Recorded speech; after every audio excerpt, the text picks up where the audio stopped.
kocaman bir haftayı geride bıraktık ve Tolga'yla bir dilek tut programı. Şuradan öpeyim efendim.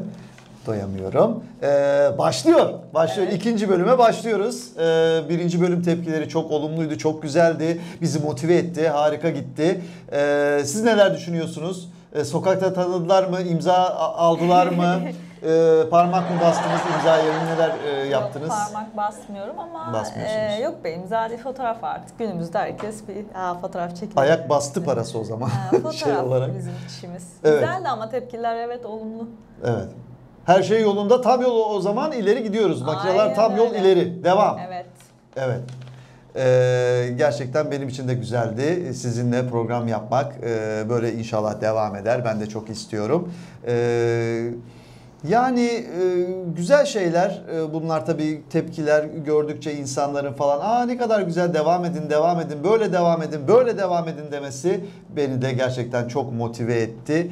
Ve Tolga ile bir Dilek Tut programı başlıyor. Yine yepyeni konular var. Çok gün yüzüne çıkmamış, hiç bilemeyeceğiniz, görmediğiniz şeyler var. Bilmediğiniz bilgiler var. Bende de sevgili Dilek Kaya'da da. Değil mi efendim? Evet. Neler var neler? Maydanozlu köfteler o zaman. Sizden bir dinleyelim bakalım. Burada bir şeyler okuyorum ben. Nedir bu kadınları mutlu etmenin Sen hep benim yolu? okuyorsun ya. Yol derken nereden TEM'den mi gidiyoruz? E5'ten mi? Otobandan mı? E6'dan mı? Nereden gitmemiz gerekiyor? Ben bu yolu çözemedim çünkü. Yola çıktım, arıyorum, kaybettim ben aşkım. Sen bilmiyor musun kadınları mutlu etmenin yollarını? Çok denedim yani. Kaç tane varmış? Yani vardır bayağı bir. Oralara hiç girmeyelim. Kaç tane bu varsa konulara yani. Okuyacağım zaten birazdan. Okuyun, siz okuyun, ben üfleyeyim, böyle devam edelim. Genel kültür olarak öyle bir giriş yapalım istedik. Kadınlara mutlu etmenin yolları şimdi başlıyor. Neymiş, çok merak ettim. Saçlarını okşamak. Bakayım. Mesela. Sen dokunma şu an, saçım yapılı. Yapılıyor bir şekilde. Yüceltmek. Aman efendim, aman kimleri görüyorum sevgili sayın büyük yüce ulu Kaya. Öyle bir şey. Dilek Kaya. Şımartacaksın. Şımartacağız tabii ki efendim. Nasıl şımartmak? Şimdi şımartmak. Gözlerinin içine bakacaksın. Böyle mi? Böyle. Geleceğe ait planlar yapacaksınız. Geleceğe ait planlarımız olacak. Miami'de çok güzel bir villamız olacak. Ondan sonra pembe tenteli, dil dökeceksiniz. Havuzlu dökeceğiz. Dil dök. Evet. O uyanmadan uyanmayacaksınız. O uyanmadan uyanma. O uyanacak, sonra uyanıyor. Önce kim uyanacak yani, onu çözemedim, bir uyanma. Sen bırak kadın uyansın önce. Kadın uyanıyor. Destek olacaksınız. Allah. Destek, hep destek, tam destek yani, ben hiç köstek olmadım ki. Ama sen böyle hepsine yorum yaparsan olmaz, bayağı var. Ben şimdi saydırayım. Yemeğe götür. Buna yorum yapmak istiyorum. Yemeğe götüreceksin ve onu yiyeceksin. Çiğ çiğ. Buyurun efendim. Alışverişe götür. O zaten tamam. O gittiği zaman... Tekneye bindir. Olur. Güldür. Nerede var? Gıdı. Zeka oyunları yap. Zeka oyunları, evet. Müzik dinlet. Dinlet. Ne dinlersiniz müzik olarak? Dinlerim ben sonra, programdan sonra. Teşvik et. Neyi teşvik edeceğiz? Teşvikte. Teskin et. Teskin. Affet. Hayran kal. Affet. Banyosunu hazırla. Güven ver. Banyo hazırla. Kapıyı tut, kapıcılık yap. Asansörde kat düğmesine bas. Arabasının kapısını aç, ısıt, sarıl, öp, ona hasta ol. Kulağına fısılda, ayaklarına masaj yap. Bir dakika. Güzelse ayakları yaparım tabii. Niye yapmayayım? Ama bakımlı olsun. Yani kötü bir ayağa masaj yapamam, kusura bakmayın. Buyurun. Konsere götür. Nasıl konser? Ne istersiniz mesela? Siz ne seviyorsunuz konser? Yani nasıl bir konser istiyorsunuz? Beni götürmesen. Ben konserci değilim. Siz kendi kendinize mi gidiyorsunuz konsere? Evet. Peki. Onu her yerde her zaman bekle. Tanrıçan yap. Seni beklerim öptüğüm yerde. Tanrıçan yap. Tanrıça bayağı bir şey oluyor. Tanrıça ne diyorlar İngilizler? Goddess. Tanrı olduğuna göre goddess oluyor. Tanrıça oluyor. Evet. Kadın. Peki. Onunla birlikte rejim yap. Rejim. Nasıl bir rejim olsun? Komünizm mi? Kapitalizm mi? Ondan sonra rejim. Ne rejimi? Onunla beraber spor yap. Yapalım. Beraber maç izleriz. Spor yaparız. Gidiyor böyle Nereye şimdi. gidiyor bu ya? Nereye gidiyor? Kaç tane oldu Allah aşkına sevgili Dilek Kaya ya? 1000. maddemize geldik. Ne? Biner mi? Bin. Nereye bin? Binme. Dur. Dur ya, sadece 1000 daha. Daha sadece 1000 değil. Bilmem hiçbir şey Ne bilmem. istediğini önceden anla. Günde 7 kez özür dile. Ya bir şey yapmasanız sen değil de mutlaka yapmışsındır. 7 kez özür dile. Ya onu standart haline getir. Dile benden. Sürekli onu dinle. Dinliyorum. Hep dinliyorum. Şu anda bile dinliyorum şu anda. Yorganı çekince ses etme. Allah Allah. Yorgan. Şimdi yorgan olayına girdik yani. Yorgan. Her şey bitti. Akşam olay yorgana doğru şu anda gidiyor. Yorganı Nereye doğru gidiyor? titretme. Titretme derken şimdi cep telefonu yanımda titreşimdeyse orada titrerse ne olacak? 6789. Ay fenalık geldi su. Bayıl sen. İnan şu an mikrofon olmasa kafama dökeceğim de mikrofona sonra buradan selam verin borçlu çıkarım. Ondan korkuyorum. 6789 spor araba al. Spor araba. Oyuncak. Küçük. Minik. 6790 saat al. Ay saat mi alayım? Nasıl saat? Duvar saati mi? Çalar saat mi? Ne alayım ben? 6791 yüzük al. Yüzük. Yüzüğü niye bu kadar 6000 7000 şey gibi bunu oldu? başta alsan daha iyi. Hakikaten ya. Sona niye kötü? Zeki Alasya'nın şey gibi 6700, Önce 6800, duygusala bağlı. 6900, Sen sonradan şey- Onun gibi 6000 altın sayıyoruz abi. 6792 küpe al. Küpe bu da kulağına küpe olsun. Küpe al. Küpeyi vereyim mi? 6793 tıraş ol. O tıraş olmadım ama boyatıyorum. Olur mu? Olsan daha iyi. O pek olur. 6794 saç şeklini değiştir. Ben. Garanti değiştir bence yani. Kadınları mutlu etmenin yolu. Ya 6700 ben mi değiştireceğim siz mi değiştireceksiniz anlamadım. Sen değiştir ya. Ben değiştireceğim. Sen değiştir. Sıfıra vurayım ben en iyisi ya kurtulayım. Aha. 6795 kareli gömlek giy. Kareli. Piti kareli. Sen muafsın. Ya şimdi kareli giyeceğim de Giyme, tarar giyme. marar dedim o yüzden giymedim ben. Doğru. 6796 yemin et. Bu Yemin ederim. Bak tatlı ses yemin ederim. Yemin ederim bak vallahi billahi. 6797 Yemin dayan. bozdum ulan. Ne? Dayan. Nereye dayanayım? Dayanacak gücüm kalmadı. Kaç tane madde varmış bu Allah aşkına ya. 6798 katlan. Pes. Pes. Pes. Tamam sen bilirsin. Bu kadar mı? Devam mı? Ya daha var ama Var mı? Dayanabilecek gücün yok sanki senin. Dayanamıyorum artık. Ya işte böyle şeyler yapacaksınız. Çok mu zor yani? 6000 kaçtı? 7000. 6798. İnme indi bir tarafıma. Sol tarafım şu anda. Peki Tutuldu ama erkekleri- kaça tutuldu sana Erkekleri mutlu söylemeyeceğim. etmenin yollarını say bakayım. Çoktur yani. Yok çoktur yani. Benim mesela çok. Ne mesela karnını doyur. Oo bayılırım. Mide yani erkeğe giden hani şey var ya kalbe giden yol. Benim Temel- mideden geçiyor zaten. temel şeyler Geçiyor. işte yemek, barınak. Barınak. Sarınak, barınak. Yani bir de televizyon kumandasını veriyoruz işte. Olur kumanda. Uzaktan kumandayı veriyorsunuz çok şükür. Gidip televizyona şey yapmıyoruz yani. Evet. Hani basmıyoruz. Aslında o var ya oraya ne buraya. güzel bir eziyet yöntemi. Kumandanın pillerini alacaksın, kanalı değiştir. Oğlum da bir daha. Oh eziyet yöntemine Ama de artık geçtik. yeni televizyonlarda yanda tuş yok değil mi? O eski LCD'lerden vardı. O eski halimden eser yok şimdi. Bir de önünüzden çekildiğimiz zaman televizyonun önünde. Gölge etme. Başka ihsan istemem. Başka? Size o kadar başka Ne? temel ihtiyaçları verdikten sonra sizin ekstra bir şeyiniz yok. Temele geç. Dursun'a kadar. geçseydik. Bu kadar mı temel? Erkekleri mutlu etmenin yolu 3 İşte tane. barınak, yemek, televizyon. Allah razı olsun. Sigorta var mı? Yol. Bizde yok. Evet. Bu kadar yani. Valla enteresan bir şeymiş yani. Valla sevgili Dilek. Bir tek dileğim var mutlu ol yeter. Yani ama 6789'unu birden yapamam. Yapacaklarımı oraya şey yaparım. Çarpı koyarım. Tamam. Aynen olur. Ona olur. göre şey Tamam. yaparız artık yani. Okey. Anlaşırız diye düşünüyorum. Eleriz Evet. seni seçmelerin içinde bakarız. Ön elemeden geçir beni. Bakarız. Ondan sonra çeyrek finale kalırsam ne mutlu bana, ne mutlu Türk'üm diyene diyorum yani. Demek bu kadar yani ha? Peki.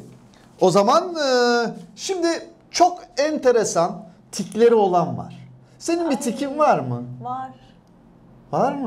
Var. Allah bağışlasın. Nedir? Söyle. ama söyle, olmaz ki şimdi yani. Sadece aramızda mı konuşuyoruz Değil başka mi? yani? 85 milyon duymuyor. Ben korkunca küfür ediyorum. O yüzden korku filmine sinemaya gidemiyorum. Çok saçma olur çünkü. Herhalde Büyük atarlar. küfür mü?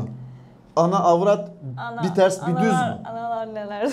Analar, ah analar, ah Ne yapayım, gariban. oradan birden bir yaratık falan çıkıyor. İnsan ister istemez öyle bir küfür etmiyor. Bir de ben mi ediyorum Yaratık böyle anlamıyorsun çıkıyor yani. böyle. Hı? Bir öyle insan boş bulunuyor bir anda. Bu şey yani, bu bağırıyorsun, çağırıyorsun ve küfür ediyorsun. Tek küfürüm sabit, hep onu söylerim. O yüzden işte sinemaya gitmemeyi tercih ediyorum. Evet. Evde mi küfür ediyorsun? Korktuğum zaman evet. Şimdi tabii herkesin çok farklı tikleri var. İşte mesela işte kaşıyla gözüyle falan, rahmetli Bülent Ecevit falan filan. Evet sevgili Rahşan falan mesela böyleydi rahmetli Bülent Ecevit. Onu da rahmetle analım. Ondan sonra şimdi bir teyzemiz vardı, sana bir şey söyleyeceğim ya, belki iğreneceksin, belki şey yapacaksın ama gerçekten böyle bir tiki vardı teyzenin. Teyze halamların komşusuydu, geliyordu, ondan sonra eliyle ayak parmaklarının arasını karıştırıyordu. O tik değil ya. Bilinçli yapılan bir hareket. Ama böyle bakarak sohbet ediyordu, sonra da Ay kokluyordu. yok artık ya. Ama vallahi gerçekten sevgili seyirciler, yani bunu söylemek zorundayım. Özür diliyorum yani hepinizden. Tik ne de sana da yani. Böyle tike ben başlarım yani. Bu genetik. Olur mu böyle tik ya? Öyle insanları eve almıyoruz. Misafirperver değiliz o kadar. Evet ya, rahmetli o da rahmetli oldu. Bak o da rahmet istedi. Bir de bir arkadaşım var mesela, böyle fermuarla oynuyor. Mesela geliyor. Ne haber Tolga, nasılsın? İyi vallahi sağ ol, sen nasılsın? Ondan sonra başlıyor. Hangisi? İşte ondan korkuyorum zaten yani. Şimdi pantolon o şeyle, montla falan oynuyor mesela. Nasıl gidiyor? İşte dizimizi var mı falan filan. Hem konuşuyor hem oynuyor. Ya bir şey diyemiyorsun adama. Açıyor kapıyor. Bir de böyle tiki olanlar var biliyorsun. Mehmet Ali Erbil bayılır ona. Öyle insanlara falan yakaladı. Yakaladığı zaman bırakmaz. Ay. Onu oradan buradan falan. Oynama falan. İşte onlar küfür de ediyorlar o tiki çok yapınca değil mi? Tabii. Öyle bir Ha şey bir de oluyor. aynen öyle. Evet. Bulaşmamak lazım yani. Küfür acaba şey mi, rahatlatıyor mu falan? Maçlara giderler mesela böyle, hani küfür etmek için falan. Hiç denediniz mi maça gitmeyi falan? Gitmediniz. Yok, korku filmine giderim işte ben gitsem. Korkmuyorsun. Korkuyor musunuz peki? Küfür ediyorum ya korkunca. Korkunca küfür ediyorsunuz. Ya illa yani. korkusun, oradan bir yaratık falan çıkıyor. Gibi. Birden sonra çıkan şeylerden öyle hani sıçrıyorsun ya, birden bir şey çıkıyor ekrana. Birden bir şey çıkınca küfredebiliyorsun. birden bir şey çıkmaması lazım. Tabii ki yani. Korku filminde bile yavaş yavaş korkutusunlar, olmuyor yani. Aynen. Tiki var insanların. Şeyde o Yahşi Batı'da oynamıştım işte Cem Yılmaz'ın. Bu arada Cem Yılmaz da Yusuf Dikeç pozu vermiş. Bilir abi, Ya herkes o da vermiş yani. Herkeste bir Yusuf Dikeç hayranlığı gidiyor. Yani ne olacak bilmiyorum. Kemal Herkes vermişti ya. dikeç geçiş yapıyor herkes. Dikeç geçiş. O geçer bir süre sonra. Bu da geçer, deler de Bu da geçer diyorsunuz geçer. yani. Kemal büyüdü evet Cem Yılmaz'ın. Poz veriyor yani. Geçen Aynen. oyunlarda para oynuyor, para harcıyordu. Ne kadar çabuk büyüdü değil mi? Değil mi? Valla Doğanlar büyüyor. Doğru. Nihat Doğanlar da büyüyor. Şimdi Cem Yılmaz'ın filmindeydim işte Yahşi Batı'da o zaman.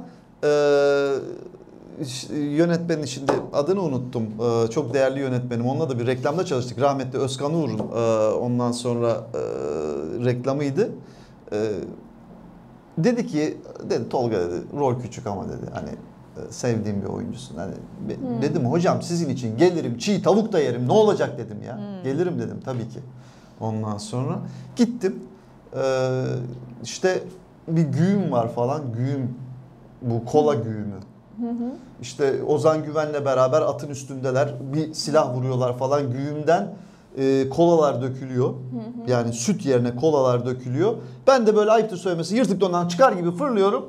Kolayı kapıyorum böyle, bir şişeye dolduruyorum. Kolayı ben bulmuş oluyorum. Yani kolayı bulan adam. Kolayı bulan adam şeklinde. Şimdi Cem abi de orada 7-8 tekrar oldu. Allah Allah, bir türlü şey olmuyor. Çekemiyoruz yani. Ya at huysuzlanıyor, ya güğüme isabet olmuyor. Mutlaka bir şey çıkıyor yani. Böyle dedim. Abi dedim ya, bu kolay olmayacak galiba dedim yani. Kola şeyi ya. Böyle yaptı. Bana pis pis baktı şöyle bir. Yani sanki burada esprileri ben yaparım der gibi. Buranın şerifi benim. Kasabanın şerifi. Sen burada espriyi ben yaparım, sen yapamazsın. Oyuncu, otur, figürasyonsun sen falan filan gibilerinden böyle bir bakışı var falan bana. Ama çok zeki bir Ama adam. öğlen yemeğini tabldottan beraber. Tabildot, bilmiyorum tabildot muydu o da yani. Öyle diyordu filmlerde, arada biz öyle yiyoruz diyordu da. Neyse. Vallahi biz de yedik. Bayağı uzun bir masaydı. Uzun tamam bir masaydı işte. ama ondan sonra Herkes aynı masadaydı. Cem abi orada mıydı? Çok fazla şeydi. Ben dediğim gibi yemeğe odaklanmıştım. Benim için. Yaşasın yemek. Bazı setlerin yemekleri çok güzel oluyor, Bazılarınki evet. korkunç yenecek Gerçekten. gibi olmuyordu. O şeye gitmiştik, Yasak Elma'ya. Yasak Elma'nın yemekleri o kadar güzeldi ki anlatamam ya. Elma var mıydı peki yasak elmanın? Elma da vardı. Gerçekten bak özellikle Neyle koymuşlar. koyuyorlardı yani. Tatlıları falan Özellikle bak da bu vardı. subliminal mesajları. Yasak elmanınki Çok güzel. elma. Evet. Mutlaka meyvede Çok şey olacak, güzel bir elma yemek olacak şeyiydi. yani. Elmayı soy dayı, Ramazan'da armutu gidersen say dayı. kötü oluyor. Ramazan'da oruçken gittin mi hiçbir Ha. şey yiyemeden geri dönüyoruz. Evet. Kötü oluyor. Şen gittik, yassı döndük diyorsunuz. Yani. Yemekler benim için çok önemli. Sette yemek çok önemli. Peki siz nasıl yemek yapar mısınız? Nasıldır mutfağınız efendim? Elinizin ayarı nasıldır? Hiç gelmedik tabii. Yemeğinizi yemedik. Ben Pilavınızı yemedik. Kaç sene, bir 10 sene falan bir fiil yemek yaptığım için yemek yapmaktan nefret ediyorum. Gerçekten mi? Yemek yapmak yani sadece görev olarak kadına yüklenen bir şey olduğundan dolayı çoluk çocuk bilmem ne, herkese yemek yap. Bir de ne yapayım, bugün ne yapayım, yarın ne yapayım. Her gün taze yemek yapmayı severim çünkü yaparken de öyle bir haftalık ya da 2-3 günlük yemek yapmıyorum. Her gün Bir yeniden. günde tüketiyorsunuz yani. Evet, taze olması gerekir yemeğim bence. Kızınız, oğlunuz Tam yetiyor işte. yetiyor. Evet. Üç kişi. Ya ilk evlendiğimde kayınvalidem ve onun kayınvalidesi de benimle beraberdi. Öyle mi? Onun da kayınvalidesi hayattaydı. Yani kalabalıktık. Herkes kendi yemeğini kendi yapıyor gibi bir durumda oluyordu. Kimse Herkesin yemeği kendine. vermiyordu falan. Kardeşim. Neyse, her gün farklı bir yemek yapmaktan ben nefret ediyorum, yemek yapmaktan artık. Ya, o bir görev olarak yüklendiği için yurt dışındakiler gibi değiliz ki biz yemek yapmayı seviyorum. Evde yemek yapayım bari. Bizde öyle değil. Bizde zaten her gün yapılmak zorunda olan bir eylem olduğundan dolayı ben nefret ederim mesela. Mümkün mertebe evde yemek yapmak istemem. İşte Ramazan'da filan evden çıkmadan yemek yapıyorum. Senede 30 gün yemek yapıyor gibi bir durumum var benim yani. Artık bıraktım ben. Yani çalışıyorum. Jübilenizi yaptınız mı yani? Yok, Yemek- Ramazanlarda yine yapıyorum canım. Ramazanlık. 11 ayın sultanında bir yemek oluyor yani. Oluyor. O zaman evden Oruç çıkmayıp tutanlar var yemek o zaman yapıyor. evde. Hep tutuyoruz ya. Maşallah Allah kabul etsin. Sette de tutuyorum işte, fenalık geçiriyorum o yüzden. Evet.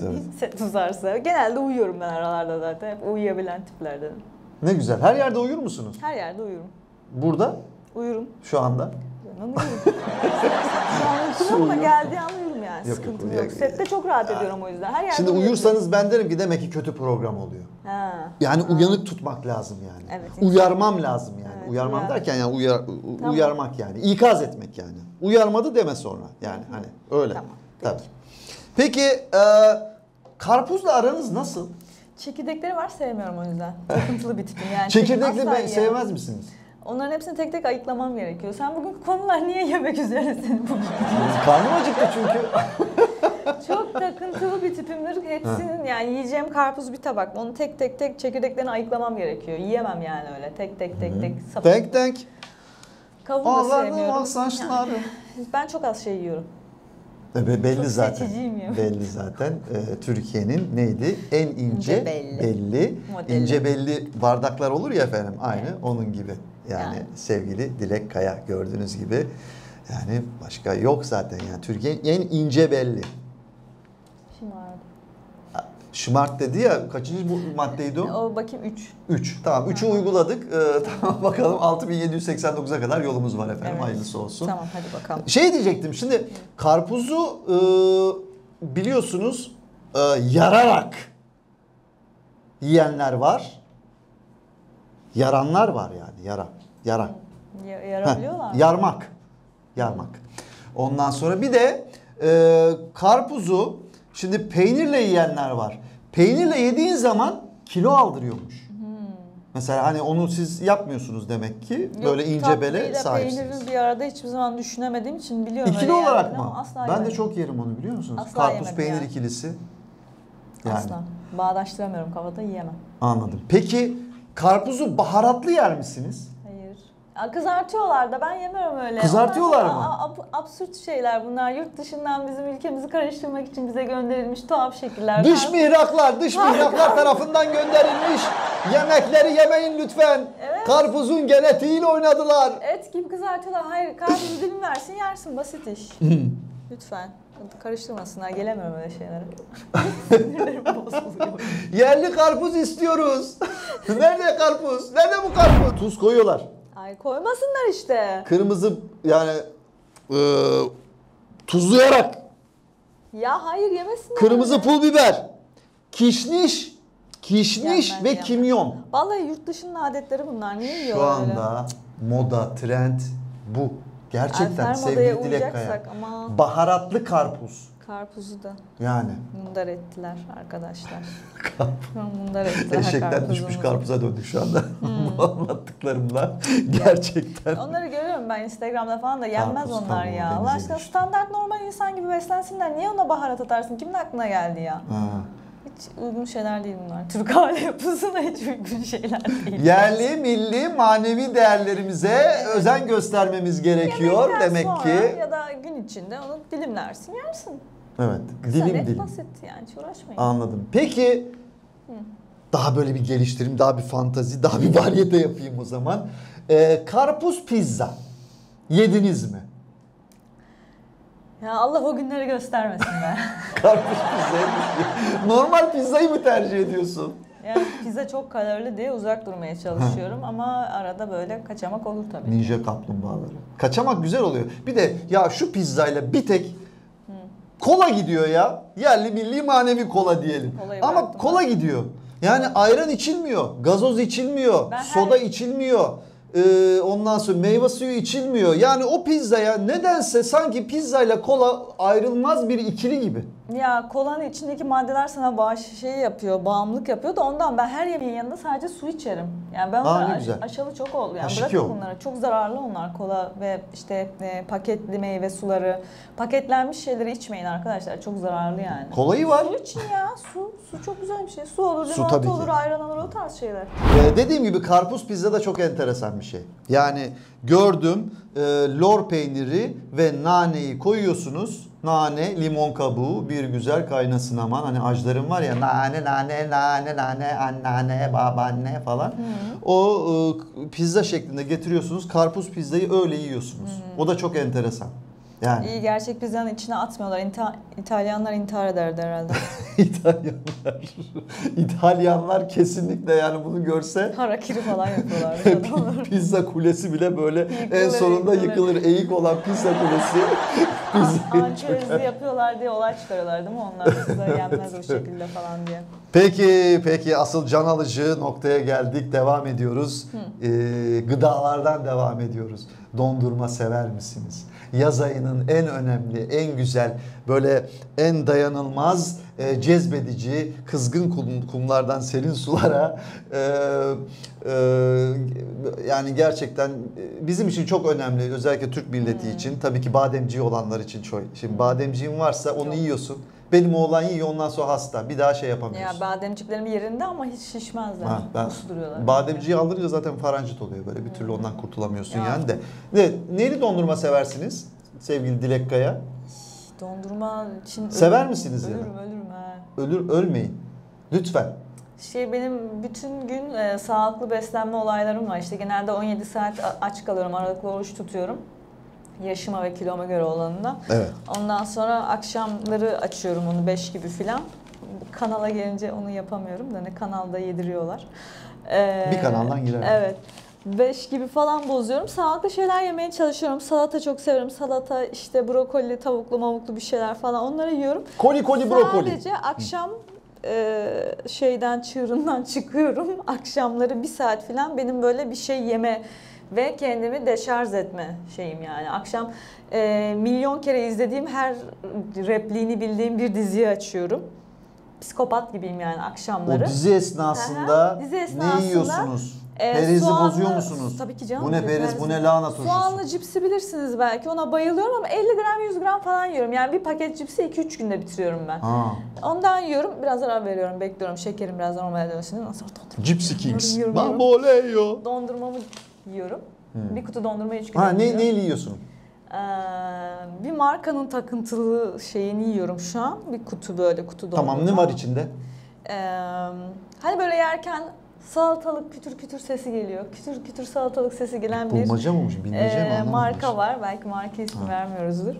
Onu hani araba Markeliyoruz falan şu anda, dağıtıyor. Araba markeleyelim. dağıtıyor kendisi. Ha. Firma yani. Yani Neyse, onu- vanilyalı mı seversin, çikolatalı mı seversin, çilekli mi seversin, muzlu mu seversin, çok karıştırılan İtalyan şeyleri sevmem. karamel mi seversin? Üstünde çikolatalı sos var. Limonlu. İçinde de vanilya var. Vanilyanın içinde şeyler yine soslar var çikolatalı. Onu yiyorum. Limonu da severim ama bu ara ona takık değilim. 1-2 senedir sadece o takıntılı bir şekilde o Ben limonu marka bir şeyini şey yiyorum. böyle hoşuma gitti. Limon. Mayhoş şeyleri severim evet. Evet, Antep fıstığı falan var mesela. Antep fıstığı sevmem yok. Sevmez. Ya Antep fıstığını kendim bireysel olarak seviyorum. Bir şeyin içinde sevmiyorum. Antep fıstığı yollamak isteyen seyircilerimiz varsa ev adresimi Evet. özelden verebilirim. Olur, Antep hakikaten fıstığına olur. asla hayır demem. Hayır demiyoruz. Kargo yapabilirsiniz. Biz bir kuru yemiş şey alalım en son. Yani sponsoru alalım. O da çok kalorili Çerez. biliyorsun değil mi? Rezalet. Ya çok kalorili ama Allah'tan pahalı. Pahalı Yiyemiyoruz. pahalı şu anda çok Yemediğimiz pahalı. için sıkıntı değil. Yemede yanında yatabiliyorsan yat yani şu anda o Yanında şekilde. yanında da yatamazsın. O çok pahalı. Yani. Yatmak için alman gerekiyor eve. Tabii. Alamadığımız için Kiralasak yatamıyoruz. olmaz mı? Rente çalışsak. O duruma geldik yani. Sponsorlukları açıyorum sonuna kadar. Peki efendim o zaman şimdi asıl bombayı patlatıyorum. Tamam. Şarkıcı Dua Lipa bir röportajında demiş ki ya çikolatalı dondurma mı? Ben ondan hiç haz almıyorum ki. Ben onu sevmiyorum ki. Neyi seviyormuş Ben mesela? vanilyalı dondurmanın üzerine zeytinyağı dökerim. Ya yok be iğrenç. Kırlı. Yok be bunu gerçekten söylemiş mi dalga mı geçiyorsun? Söylemiş. Gerçekten söylemiş. Ama o bir kilo alıp bir kilo veriyor demek ki böyle şeyler yemekten. Ve sadece Çok kilo zeytinyağı alıp değil. veriyor. Yanında da Himalaya tuzu. Yani deniz tuzu. Yani böyle yiyormuş dondurmayı. Ve şu anda trend bu. Ya Zeytinyağlı, sen niye trendler vanilyalı- uymuyor? Trendler bize uymuyor. Onları geçeceksin öyle şey yenir mi ya? Zeytinyağlı, vanilyalı Hı. dondurma. Yanında Ben çok- deniz tuzu. Çok az şeyle besleniyorum yani herhalde onu yiyemem. Bu arada şekeri dengeliyormuş ama. Neyin şekeri geliyormuş? Yani işte zeytinyağı Ay yok ve ama- tuz falan. O yüzden de şu revaçta yani. TikTok videoları falan var yani böyle herkes Öyle şeyler yemeyeceğim için bir zeytinyağlı, güzel- vanilyalı. Güzel bir Dondurma kalori yiyin. açığı oluşturacağım. Öyle şeyler hiç yemeyeceğim yani ileride de iyi bari. Yemezler diyorsunuz yani. Yok yemezler Allah Anladım aşkına. peki. Yediremeyeceğiz size. Benim en damak sonunda. zevkim klasik şeylerden oluşur ya. Niye yeni heyecanlar arayayım ki? Yeni kalori Yeni olanakları. heyecanlar. Yeni... Yani gerek yok. Dua Lipa zaten bir alıyor bir veriyor kilosunu. Sabit tutamıyor. Alışveriş. Evet ondan. Önce fiş, evet sonra Var mı alışveriş. başka ünlü? Tabii ki. Olmaz mı? He. Şimdi sevgili Sinem Kobal. Evet, Kenan İmirzalıoğlu'yla çok güzel bir evliliği var. Allah mesut etsin. Evet, çok tatlılar.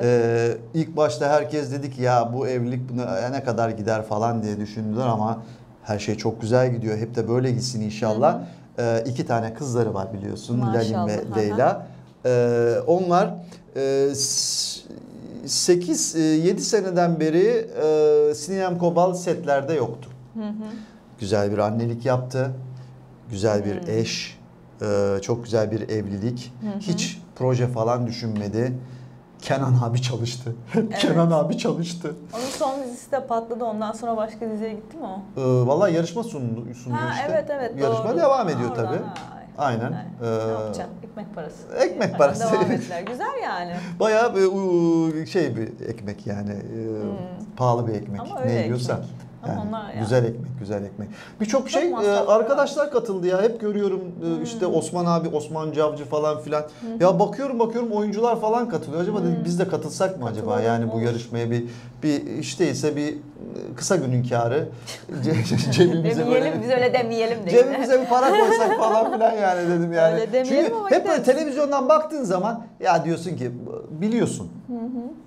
Ama oraya gidince her şey değişebiliyor yani. İşte insanlar Dilin kamera tutuluyor stresi falan. yapıyorlar aslında. Yani çok enteresan bir şey. Oradaki psikoloji mi işte Tabii ki psikoloji o. ışıklar, Hem seyirciler. bir sürü insan var karşında, bir de bir sürü kamera var. Orada şey diyorsun, ben bunu kesin bilemem, aptal derler bana diyorsun ve bilemiyorsun. Çünkü onu kafanda kurguluyorsun Yani. aslında. Sorunun cevabını değil, insanların ne düşündüğün için bilemiyorsun orada. Mesela ben zamanında yani 95'lerden bahsediyorum. Çarkıfele'ye katıldım ve Mehmet Ali'den ilk arabayı ben kazandım. Ay ne güzel. Ne yaptın sonra? Tabii sattım. Sattım işte Mecidiyeköy'de falan filan o işlere girdik. Şöyle söyleyeyim, finale kaldım şimdi. Finalde bana bu şey var ya, anahtar kelime. Zımpara çıktı. Şimdi verdiğim şeyler işte sessiz harfler, sesli harfler. Verdiklerimde parası çıktı. Para. Başı zım kaldı. Allah Allah. Şimdi Mehmet Ali yanımda. Ondan sonra dedi Tolga dedi 10 saniye süren başladı dedi bana. Baktım şöyle bir 2-3 saniye düşündüm. Baktım para. Dedim Mehmet Ali Bey, zampara diyecektim ama zamparalık size mahsus dedim. Ben zımpara diyorum dedim. Sonra bir baktık araba. Ondan sonra güzel bir astral seyahat. Girmeyeyim yani anlamışımdır. Astral seyahat.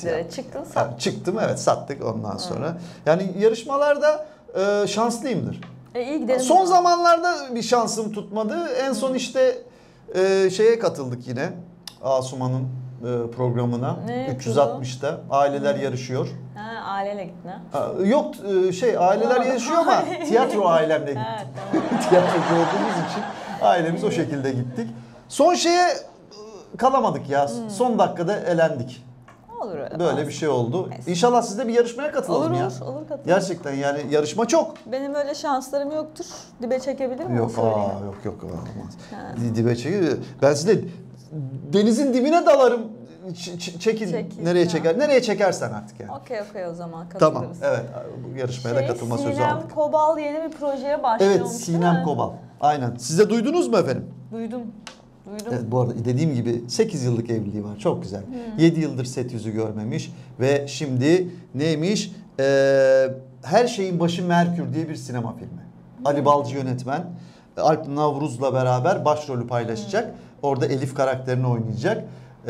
Böyle savaş muhabiri olmak isteyen fakat bir televizyon kanalında burç yorumculuğu yapmak zorunda kalan bir kızın hikayesi. Hayaller, hayatlar diyorsun. Evet, hayaller ve gerçekler. Yani ben Sinem Kobal'ın tabii ki ekranda görmek istiyorum. Ben de isterim. Özellikle işte Selena'da ve fenomen olduktan sonra işte tabii ki evlilik güzel bir şey. Yani o da mutluysa ne mutlu bize diyorum. Evet. Ama tabii ki hani mesleğinde yaparsa ikisi beraber çalışsın ya. Tabii, Şimdi böyle ikisi beraber çalışan o kadar çok çift var ki, evli oyuncu çift. Değil mi? Kimler var mesela? Benim aklımda mesela Hazal Kaya var. Ali Atay'la beraber. Ali Atay gerçi şu anda yönetmenlik de yapıyor. Hazal Kaya'yla Ali Atay çifti de gerçekten güzel gidiyor. Evet. Onlar da dizi setinde dizi diyorum film vardı. İtirazım Var sinema filminde tanıştılar. Ali Atay'ın oyuncu arkadaşı Serkan Keskin Hazal Hanım'la bir kanka oluyor. Sonra onu kendi arkadaş ortamıyla tanıştırıyor ve orada Ali Atay'la tanışıyorlar ve güzel bir ilişki başlıyor. Sonra da evlilik başlıyor ve bu şekilde ve bu arada 2 tane de çocukları var, çok pırlanta gibi, Fikret Ali ve Leyla Süreyya. Hepsi boş, hepsi rüya. Çiftlerimiz iyi ya. Halit Ergenç. Çiftleri o zaman ne yapıyoruz? Dansa davet ediyoruz efendim. Bergüzar Korel'le Halit Ergenç, onlar da harika, güçlü bir çiftler devam ediyorlar. Güzel yani. Evet, başka kimler var? Çiftlerimiz iyi yani. Boşanana kadar harikalar. Boşanmazlar inşallah. İnşallah. Yani şu anda iyi gidenler. Mesela Burak Özçivit. Evet, onlar da çok güçlü bir çift gerçekten. Öyle mi? Son haberler çıktı ama Fahriye Evcen falan filan böyle evi terk etti falan filan, böyle bir şeyler. Ya tanıyorsun değil mi onları? Seni arkadaşları, kankaları, kankisi tabii. Onlar da Çalı Kuşu dizisinde tanıştılar. 2013'te mecburlar tanıştılar. Bir yerde çalışıp ancak çok vaktimiz Aynen, olmadığı set için arkadaşlıkları, bir iş set arkadaşlığı dostlukları. olmadan ilişki yürütebilecek durumda değiliz çünkü çok çalışıyoruz. Evet. Yani bir yerde tanıman gerekiyor. Onlar ne yapsınlar garibanlar? Sette tanışıyorlar. Ortam kısıtlı yani. Nereden bulacağım bambaşka birini? Çok zor. Zor değil mi? Evet, ilişki de bulmak İş- zor, iş ilişkiyi yürütmek ortamında zor. bulabiliyorsun. Evet, onlar da çok güzel bir çift. Dediğim gibi Karan ve Kerem diye çok güzel bir evlatları var. 2 tane evlatları var. Allah bağışlasın. Ama onlar da biliyorsun işte reklamlar falan filan görüyorsun zaten. Gayet iyi Burak Bey gidiyorlar, aynı evet. zamanda tabii ki yapımcı, yapım şirketi de var. Bu şekilde. Şey de harika. Kıvanç Tatlıtuğ'yla Başak.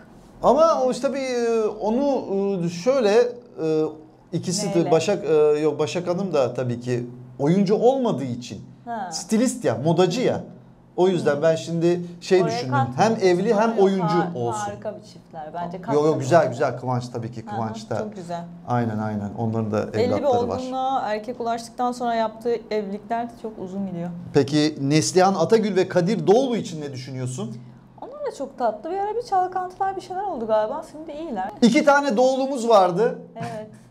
Kenan Doğulu ve Ozan Doğulu. Daha sonradan piyasaya kim geldi?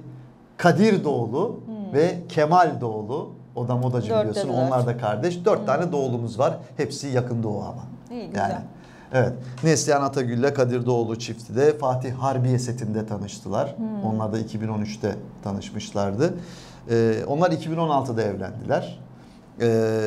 Diğer Burak Özçivit ile Fahri Evcen 2017'de evlendiler. Aralarında 1 senelik bir fark var. Demek ki böyle bir birbirlerini tanımaya ihtiyaç duydu diğer çift, yani Kadir Doğulu ve Neslihan Zamana Atagül yayılan bu bir şey. şekilde. Ama benim düşündüğüm, hani herkesin böyle ya hadi canım böyle bir çift mi olur diye düşündükleri bir çift var. Evliler şu anda. Evlendiler bu arada 2022'de. Kim ya? Bunlar. Bak Böyle bakalım. çift mi olur diye düşünüyorum. Aynen. Evlenen kim? Deliha diyeyim sana. Ha Evet. evet. Şimdi diyorsun ki Niye öyle diyorlar anlamıyorum. Niye öyle diyorlar? Yani Allah Allah. Çok biliyorlar da ondan yani. gönül her yere konabilir. Evet, taraflar mutluysa üçüncü kişilere ne düşüyordu? Ee, Bir şey. Neydi o laf? hış. Değil mi? Hış mı düşüyor? Hış diyelim. Hış yemek düşer. Evet. Hış. Şöyle Barış Arduç yakışıklı gerçekten. Hani baktığın zaman böyle hani o kallavi böyle bir delikanlımız. Gupse de sevimli. Sevgili Gupse Özay. Ondan sonra yani şimdi demek ki o da ondan hoşlanıyor. Yani Özel ki de güzel bir kadın Gupse de yani. tabii Orada baksın. birkaç tane komedi filminde çirkin kadın olarak rol aldı. O onun üstüne yapıştı. Üzerine Kadın yapıştı. Güzel yani. Birazcık Güzel kilo yorum. alıp böyle falan rolleri yaptı. Evet. Komiklik için, insanları güldürmek için. Niye o rol onun üstüne? Bizim halkımız niye bir şeyleri birilerinin üstüne yapıştırıyor anlamıyorum yani. Yapıştır. Kadın güzel Bulduğunu yoksa. yapıştırıyor. Onlar da 2014 yılında işte Deliha'nın setinde tanıştılar. Ve 2026 yıllık bir Ne güzel maşallah diyelim. 6 yıl evet iyice tanıdılar demek ki birbirlerini. Çünkü biliyorsun yani çiftlerin yani tanımadan önce hani daha sonra evlenmeden önce ne bileyim hani aile de tabii ki rıza gösteriyorsa aynı evde kalabileceğini düşünüyorum ben. Ya huylarını, suylarını, her şeyini bilmeleri lazım ya Bence de birbirlerinin. bilmeleri lazım evet. Yani çünkü gerçekten ondan sonra başlıyor ilişkide, evlendiğin zaman defolar çıkmaya. Aa sen böyle miydi yapıyordun? Sen Sabahları bunu ağzı yapmıyordun. kokuyormuş senin. İyi Ondan falan. sonra ay iğrenç. Onların da bu arada Janasya diye işte 2022'de bir kızları oldu. Evet 2020 yılında da evlendiler. Onlar da 2 yıllık bir böyle artık balayı gibi falan. Bu arada Tolga Sayışman diyorum pardon. Tolga Güleç de değil. Başka hangi Tolga var? Tolga Sarıtaş. Tolga da o kadar çok ki. Evet. Neredeysen Tolga. Al bir tane de burada var. Tolga. Tolga da biliyorsun Zeynep Mayruk'la evlendi. Evet, onlar da Fakat bu balayı sefer bir türlü gittiler. bitmiyormuş ya. Sürekli balayına gidiyor. Ne güzel. Yani Çeşme'deler işte hani iş yapmıyorlar. Biri Ha, bitiyor geziyorlar. oradan balayına. Oradan balayına, oradan balayına. Çok güzel. Burada de çok enteresan. Bal ayı dediği zaman hani böyle hep geliyor. Bal ayı. Hani reçel ayı, bal ayı. Ha, ondan bir ay sonra gezin bal. tozun. Ha. Bal yapıyor yani. Oradan bir bal çıkıyor. Ya da ben hep balayını de yorarım. Bal ve ayı. Yani ayı balı sever. Acaba bu kelime balayı nasıl hoş zamanları belirtmek için yorumlanıyor? kullanılan bir kelimelerin bir ay Evet. yani hoş geçen bir ay şeklinde. Siz gittiniz mi balayına? Gittim. Nereye gitmiştiniz? Ayvalık'a. Ayvalık'a. Birkaç Ayvayı yediniz mi? Bal günleri. Bal günleri. 3-4 gün falan gittim. Bal ayvası olmuş o ya. Balayı değil de bal ayva. Bal ayvalı, bal ayvalı. Günler şeklindeydi bizim. Anladım. Ben mesela işte evlendiğim zaman sabahleyin sete gittim. Benimki de sete gidiyordu zaten. Set oradaydı. Öyle oho, güzel bir balayıymış. Her şey düşünülmüş yani. Güzeldi yani. O sette çalışıyordu, ışıkçıydı. Ben yine denizdeydim. Öyle mi? Güzeldi yani. Aa, güzel. Aydınlattı yani. Tabii Işık güzeldi. şefi olarak. Ben de sabah kalktım. Ulan akşam evlendim. Sabah kalktım sete gittim. Herodot Cevdet Saati çekiyoruz Hasan abilerle, Hasan Kaçanlarla. Bana diyorlar ki niye balayına gitmiyorsun? Abi izin verin gideyim dedim ya falan. Çalıştım. Hep çalıştım. Yani, Çalıştık. Ne oldu yani falan. karınca gibi oldum. Ağustos böceği gibi olmayı çok isterdim. Ağustos böceği Çok beğenmişler bu arada yaptık da. masalı. Ya- Yeni versiyonu çok beğenmişler. Yani yaptık ama benim 1 milyon takipçim yok canım. Ben o kadar o kadar yapmıyorum. Kendi çapımda yapıyorum Ağustos böceği. Kendi çapımda Sizin yapıyorum. çapınız yeter. Çapım kadar ben yani. Evet. Şimdi isminizden memnun musunuz? Önceki onu sor. Ben kendim seçtim ismini, memnunum. Kendiniz seçtiniz. Kendi adınız değil mi bu? Yani kimlikteki adınız. Soyadımı kendim seçtim işte. Soyadımı değiştirdim. Öyle mi? Niye? Çünkü neden? Neden? Çünkü kadınlar evlenince eşlerinin soyadını alıyor. IMDb'de çalıştığın zaman falan hep o soyadını giriyorlar. Sonra sen soyadını değiştirirsen o bilgiler gider. O sıkıntı oluyor. O yüzden ne yazık ki ben O kadar oradan devam ettim yani. Nasıl bir hızlı bir şey gibi Evet. hip hop rap söyler gibi söylüyor. Kadınların Ben de. eşlerinin soyadını alması bazen işlerimize gerçekten engel oluyor yani. Neyle Bırakın efendim bizi. soyadınız? Aman boş ver şimdi. Aman boş ver. Güzel bir dilek, aman boş ver. Keşke kendi soyadımda devam etseydim ama IMDb'de kayıtlı olan projeleri oraya geçiremem, bir sürü sıkıntı olur. Hayır o da benim, o kişi de benim aslında falan diye böyle ortalarda manyak gibi dolaşırım diye istemedim. Buradan devam edeyim bari dedim. Buyur buradan ye. Ne yani mesela başka bir soyadı almak ister miydiniz? Böyle özendiğiniz bir soyadı falan var mı? Hiç yok vallahi. Şimdi isminiz gerçekten çok güzel. Adımı Dilek. da sevmem de yani. Kim bu arada isminizi vermiş? O şaibeli ya. Annem diyor ben verdim, Şaibe. babam diyor ben verdim falan işte. Şey gibi Ahmet Çakar Annem penaltı hayır, diyor. Erman Toroğlu. Annem kesinlikle ben verdim. Sevgili arkadaş diyor. pozisyon penaltı değil. Ya ikisi de sallıyordur belki bilmiyorum. Birisi vermiş. Arada Arada biri de kaynamış. vermiş olabilir ama bilmiyorum yani. O farklı bir şey söylüyor, öbürü farklı bir şey söylüyor. Anladım. Şimdi tabii çok biliyorsunuz sizin hepimizin tanıdığı, Türkiye'nin tanıdığı ünlü isimler var yani gerçekten. Evet, onların Ya. hepsinin ismi değişik. Ya neler varmış neler ya. Ben bilmiyordum ya. Ben bir araştırdım. Ya sen Yani- araştırmacı gazetecilikte yapıyorsun. Hakikaten anlat. vallahi tabii ki Habib abiden öğreneceğimiz çok şey var yani Evet. Habib babadan. Araştırma ve geliştirme konusunda. İşte onun yanında böyle şey olalım, çömez olalım. Çantasını taşıyalım yeter bize. Teşekkür Hadi ediyoruz. neymiş bakalım. Ona da. Kimler neymişler? Şimdi bakın efendim. Çok değişik şeyler buldum. Eskiden olabilir ama yeni kişilerin artık kendi isimlerini kullanıyorlar. O eski oyunculara mahsus bir O şeydir. eski ya. Şimdi İşte- başladığınız zaman işte sizin adınız yazmak zorunda arkada bölüm oyuncusu bilmem ne falan. Kendi adımızı kullanıyoruz. Ünlenince değiştiremiyoruz o yüzden öyle bir şey yok. Ama eskiden öyle değilmiş. Senin adın ünlü olmaya müsait değil oyuncular. Senin adın bu olsun diyorlarmış. Oradan Seni devam şövalye ilan ediyorum. Ha, yani seni sör öyle. ilan ediyorum. Seni asansör ilan ediyorum. Evet. Bu şekilde. Bize artık uygun değil onlar. Gerçekten ünlülerimiz isimlerini artık kendileri mi beğenmediler ya da Genelde başkaları mı? yönetmenler. Menajerler, yapımcılar, yönetmenler, organizatörler onlar mı beğenmedi? Kimler akıllarına girdi? Ama bir sürü isim Evet. değişik ve bu şekilde tanıyoruz biz. Yani sahne ve set isimleriyle tanıyoruz yani, Yani özel kısa ve yaşamlarında. akılda kalıcı bir şey olsun. Mesela Ama- Orhan Gencebay'ın. Nasıl Orhan Gencebay? Berhudar ol evladım. Bence sen de haklısın. Çok, Evet. çok kibar biri. Tanıştık biz onunla. Ben de asansörde kaldım onunla. Seninki daha iyi. Kaldım derken yani yukarı çıkıyoruz şeyde Ok Meydanı'nda. Mesam mı Müyap mı oradaydı. Ben bindim rahmetli Mahmut Hekimoğlu'nun yanına gidiyorum. Film şirketi aynı binadaydı onunla. Ben bindim. Tam kapayacağım. 2 kişi bindi. Bir tanesi Orhan Gencebay. Dedim şok oldum ya, dedim rüya mı görüyorum falan. Nasılsınız efendim dedim. Teşekkür ederim evladım. Berhudar ol. Aynen bu ses tonu. Gerçekten yani. Ondan sonra yukarıya doğru çıktık ama heyecanlandım. Heyecanlandım. Ama en asansörde unutamadığım an sevgili Arzu Yanardağ'la. Evet, Orada Arzu mı Yanardağ. kaldınız? Kalmadım. Ha. Dedim ki Ne asansör? Asansör filminin başrol oyuncusuyla asansörde şu anda olmaya. Güzel filmdi çok ama güzel, yeniler çok güzel. bilmez Değil mi? sadece Değil mi? eskiler. Ve Mustafa Altıoklar, evet. Evet. O da Almanya'da, kulakları çınlasın Mustafa Hoca'nın. Daha bana gülüyor. Çok komiksin diyor. Tolga diyor. Hani beni komik bulmuştu ama siz bulmuyorsunuz. Peki, teşekkür ederim. Neyse. Bu arada Arzu Yanardağ'da sevgili Mehmet Esen'le 20 yıllık arkadaşlık, normal arkadaşlık şu anda aşka dönüştü ve Bodrum'da tatil yapıyorlar. İkisini de yok severim, ya, tanırım. tamam. Mehmet abi de. Mehmet abi Mehmet Esen der ki mesela Cem Yılmaz'ın hocası benim der. Yani ben öğrettim ona der stand-up'ı. Öyle der. Arzu'yla tiyatroda oynadık, projelerimiz oldu, filmde oynadık, sevdiğim o da. Alara, sevgili kızı, onu da büyüdü, Allah bağışlasın. Ancak senin kızın gibi, o da büyük maşallah. Böyle bir aşk doğmuş 20 yıl sonra.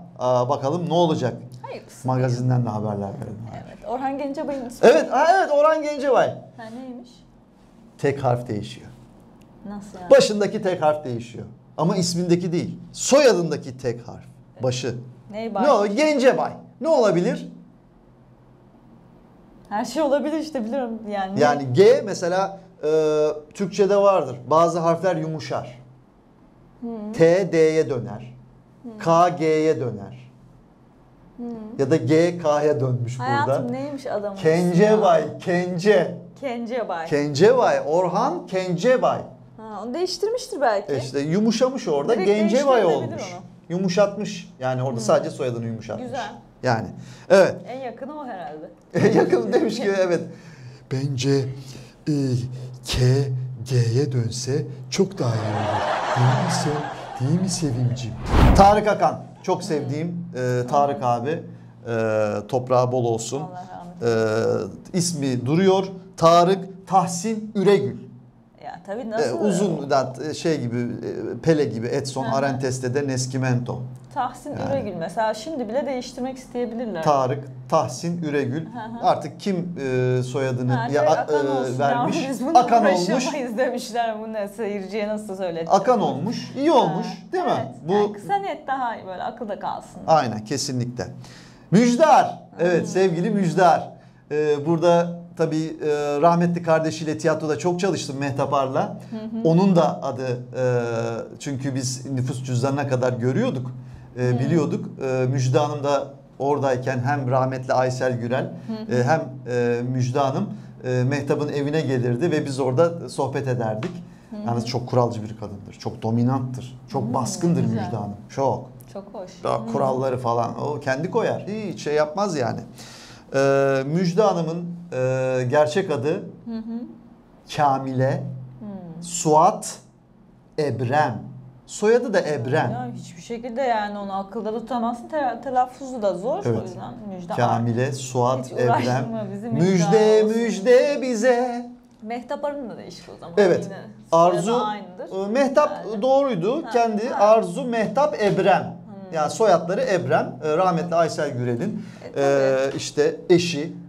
İlk eşi yani Mehtap Hanım'ın ve Müjde Hanım'ın babalarının soyadı Ebrem'miş.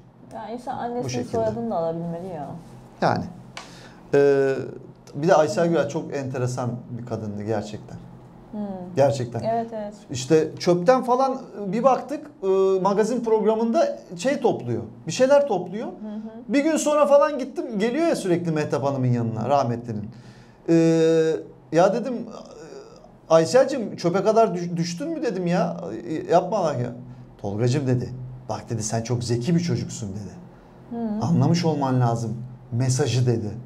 İnsanlar şimdi olmasa bile ileride çöpe kadar düşecek, çöpten ekmek arayacak. Yani bu çok zeki bir kadındı. Evet, zaten Çok zeki bir kadın. çok da yaratıcıydı. O öldükten sonra bile evin çeşitli yerlerine hala şarkı sözleri, yazılar Evine gittim. koymuşlar. Evine gittim. Çok enteresandı böyle. Hakikaten Çok çöp evdi. üretken, Yani sanatçı bak olarak. şöyle kağıtlar bu şekilde gazete şeklinde ama. 1900 bilmem kaçın gazetesi. Bu şekilde buradan ayakla yürüyorsun. Aysel'in evinde. Prens Adnan'ın kulakları çınlasın. Bana bir şey anlattı. Sonradan da rahmetli Aysel Gürel'den teyit ettim bunu. Çok tasarruflu bir kadındı. Adnan geliyor bir gün. Aysel Hanım'ın işte evine beste almaya, şarkı almaya. Ona sallama çay veriyor. Yanında da bir arkadaşı var. Sallama çay içiyor tabii Adnan. Sonra Aysel'cim alıyor çayı bırakıyor camın önüne. Kurusun tekrar. Aynen. Gerçekten Aysel'cim. Olur öyle. Çok mekanı cennet olsun yani. Müthiş bir kadındı. Yani bir de Tatlı Kaçık vardır. Bu Tatlı Kaçıkların dizisi vardı. Çok komik. dizisi vardı. Bir de sürekli. Tatlı Kaçık'ın tiyatrosu vardı. Nisa Serezli. Oradaki tip aynı. Yani oradaki şey aynı. Mesela tuz diyorsun. Üzerinde tuz yazıyor ama karbonat. Çok tehlikeli. Ama biliyor. O biliyor biliyordu mesela. Da işte yabancı bir gelmiş. Yani şeker yerine tuz hani onu vermiyor yani. Orada karabiber diyor, yazıyor ama içinde kimyon var. Biliyor yani ne olduğunu. Getiriyordu tak tak tak. Aynen. Buradan da Aysel Gürel'e. Biraz toplayalım istersen. Var mı başka? O kaç dakika oldu valla? Bayağı gittik. Dakikaya bakmadım da. 40 dakika mı oldu? 40 dakika. O zaman Başka ünlü isimler tıkır tıkır sen. bir sonraki bölüme bırakalım efendim. İnsanlarımız, ünlü. seyircilerimiz merak etsin o zaman. İyi, Daha bakalım. kimlerin isimleri ve soyadları değişikmiş görsünler. Değil mi? Peki o zaman ne diyelim madem? Ne diyelim o zaman? 3. bölüme diyelim, Haftaya. bırakalım. Oh. Haftaya buluşmak üzere. Ağustos bitiyor efendim. Eylül ayına giriyoruz. Eylül'de gel. Eylül'de gel. Eylül'de gel. Alpay'ın kulakları Sürprizlere açık olacaksınız. çınlasın.